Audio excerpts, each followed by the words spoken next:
10 জনের দল নিয়ে বসুন্ধরা কিংসকে হারিয়ে ফেডারেশন কাপের ফাইনালে উঠেছে ঢাকা আবাহনী। মঙ্গলবার কুমিল্লায় অনুষ্ঠিত প্রথম কোয়ালিফায়ারে টাই ব্রেকারে 4-2 গোলে জিতেছে আকাশী নীলরা। ম্যাচের নির্ধারিত অতিরিক্ত সময়ে খেলা শেষ হয় 1-1 সমতায়। কুমিল্লার ভাষা সৈনিক ধীরেন্দ্রনাথ দত্ত স্টেডিয়ামে ম্যাচের শুরু থেকেই দুই দলই আক্রমণ চালায় সমান তালে। তবে প্রথমার্ধে কেউই গোলের দেখা পায়নি। উল্টো লাল কার্ড খেয়ে মাঠ ছাড়েন আবাহনীর বাবলু।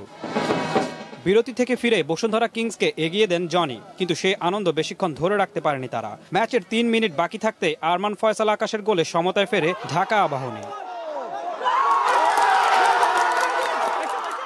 নির্ধারিত 90 মিনিট 1-1 গোলের সমতায় শেষ হলে ম্যাচ গড়ায় অতিরিক্ত সময়ে। সেখানেও গোল না হলে ম্যাচ গড়ায় টাই ব্রেকারে।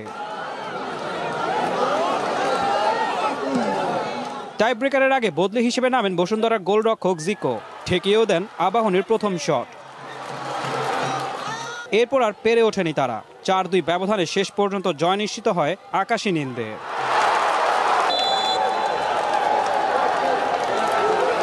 রোমাঞ্চকর এক টাই ব্রেকারে বসুন্ধরাকে হারালো আবাহনী।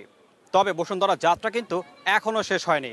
রহমতগঞ্জের সাথে দ্বিতীয় কোয়ালিফায়ার ম্যাচে তারা যদি জয় পেয়ে যায় তাহলে কিন্তু ফের আবাহনীর সাথেই তাদের ফাইনালে মুখোমুখি হতে হবে। ভাষা সৈনিক শহীদ ধীরেন্দ্রনাথ দত্ত স্টেডিয়াম থেকে ঈশান হাসান, দীপ্ত স্পোর্টস, কুমিল্লা।